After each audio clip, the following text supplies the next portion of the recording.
কথা যদি বলতে হয়, অনেক বছর আগে যখন বিজ্ঞান ও প্রযুক্তি উন্নত হয়নি, বেশিরভাগ বিশেষজ্ঞ সে সময় বলতেন যে ধূমপান মাকরু।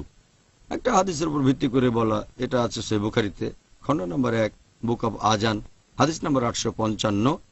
নবী বলেছেন, কখনো কেউ যদি কাঁচা রসুন বা পেঁয়াজ খায়, সে আমার কাছ থেকে, মসজিদ থেকে দূরে থাকবে।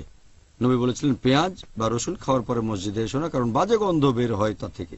আর ধূমপান করলে তো আরো বাজে গন্ধ হয়, পেঁয়াজ রসুনের চেয়ে বেশি গন্ধ। এই হাদিসের উপর ভিত্তি করে, যেহেতু পেঁয়াজ বা রসুন খাওয়া হারাম না, এগুলো মাকরু, এই হাদিসের উপর ভিত্তি করে বিশেষজ্ঞগণ ফতোয়া দিলেন যে ধূমপান করা মাকরু।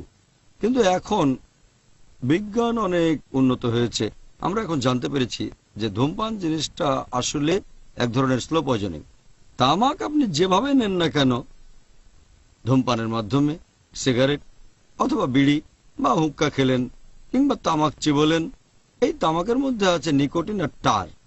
এখন আমরা জানি যে এটা স্লো পয়জনিং, আর এ কারণেই বর্তমান পৃথিবীর বেশিরভাগ বিশেষজ্ঞ তারা বলেন যে ধূমপান করা হারাম। শুধু মুসলিম বিশেষজ্ঞ না, অমুসলিমরা বলেন। আর সেজন্যই সংবিধিবদ্ধ সতর্কীকরণ থাকে, সিগারেটের প্যাকেটে একটা সতর্কীকরণ দেওয়া থাকে যে ধূমপান করা স্বাস্থ্যের জন্য ক্ষতিকর।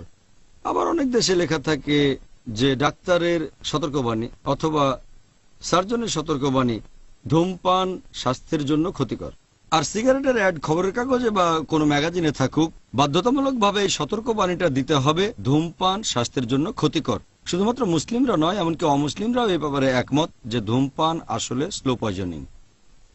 আর বর্তমানে পরিসংখ্যান বলছে, বিশ্ব স্বাস্থ্য সংস্থা বলছে, প্রতি বছর 40 লাখেরও বেশি মানুষ মারা যায় শুধু ধূমপানের কারণে। সব ধরনের তামাক সেবন ধরলে সংখ্যাটা আরো বেশি হবে। এছাড়া আরো একটা পরিসংখ্যান বলছে, আমি এই ব্যাপারটা জেনেছি যখন আমি মেডিকেল কলেজের ছাত্র ছিলাম, যে ফুসফুসের ক্যান্সারে যারা মারা যায় তাদের 90%-এরও বেশি মৃত্যুর একমাত্র কারণ ধূমপান, সিগারেট, বিড়ি বা এরকম কিছু।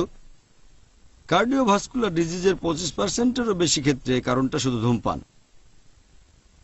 ব্রঙ্কাইটিসে যারা মারা যায় তাদের 70 থেকে 75%-এর ক্ষেত্রে একমাত্র কারণ ধূমপান। ধূমপান আসলে একটা স্লো পয়জনিং। এতে ঠোঁট কালো হয়ে যায়, গাম আর হাতের নখ কালো হয়ে যায়, ঠোঁটের ক্ষতি হবে, খাদ্যনালীর ক্ষতি হবে, ক্ষতিগ্রস্ত হবে পাকস্থলী। এতে করে দেখা যাবে কোষ্ঠকাঠিন্য, খাওয়া দাওয়ায় অনীহা আসে, এতে লিবিডো কমে যেতে পারে, যৌন ক্ষমতা কমে যেতে পারে, দেখা যাবে হয়তো ঔষধ ঠিকমতো কাজ করছে না। এছাড়াও শরীরে রোগ প্রতিরোধ ক্ষমতা কমে যেতে পারে।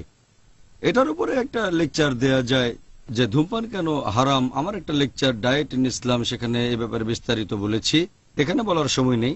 তবে বিভিন্ন রিসার্চের উপর নির্ভর করে 400-রও বেশি এ বিষয়ে ফতোয়া দিয়েছেন বিভিন্ন বিশেষজ্ঞগণ। তারা বলেছেন যে ধূমপান করা হারাম, তামাক সেবন করাটাই হারাম। কিছু কিছু দেশে যেমন পাকিস্তান, বাংলাদেশ বা আমাদের ভারতের বিশেষজ্ঞগণ বলেন এটা মাকরু, কিন্তু বেশিরভাগ বিশেষজ্ঞ বলেন, পুরো পৃথিবী জুড়ে বেশিরভাগ বিশেষজ্ঞ বলেন ধূমপান করা হারাম। আল্লাহ কোরআনে বলেছেন সূরা আরফ অধ্যায় নম্বর 7 আয়াত নম্বর 157 যে যারা অনুসরণ করে বার্তাবাহক নিরক্ষর নবীকে, যার উল্লেখ আছে তাওরাত ও ইঞ্জিলে, তারপরে বলা হয়েছে যে এই নবী তাদের সৎ কাজের উপদেশ দেয়, অসৎ কাজে তাদের নিষেধ করে, পবিত্র জিনিস হালাল করে এবং অপবিত্র জিনিসকে হারাম করে, যা তোমাদের জন্য খারাপ তা নিষিদ্ধ করে। তাহলে নবী যা দিয়েছেন, তিনি যেগুলোকে ভালো বলেছেন সেগুলো আমরা গ্রহণ করব, আর যেগুলো খারাপ সেগুলো থেকে বিরত থাকব।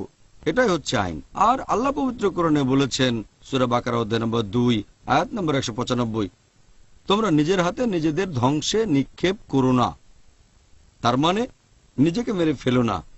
যেহেতু ধূমপান এক ধরনের স্লো পয়জনিং, তাই কাজ অনেকখানি আত্মহত্যা করার মতো। স্লো পয়জনিং, প্রত্যেকটা নিয়ে আপনার ক্ষতি হবে। এর উপর ভিত্তি করে 400-রও বেশি ফতোয়া দেওয়া হয়েছে যে ধূমপান করা হারাম।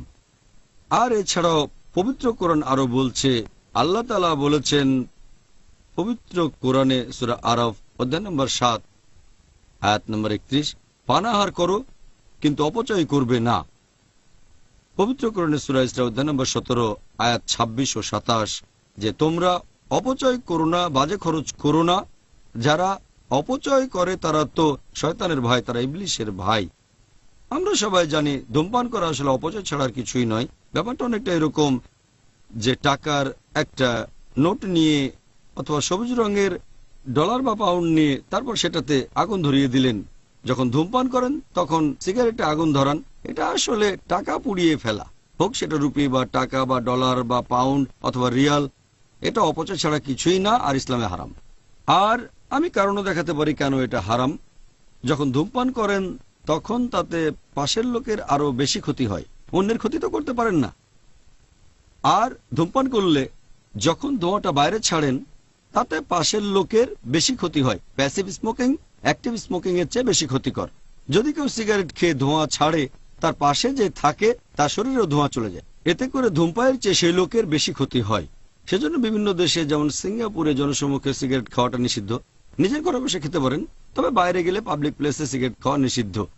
তাহলে ধূমপান করা ক্ষতিকর, সেজন্য এটা হারাম।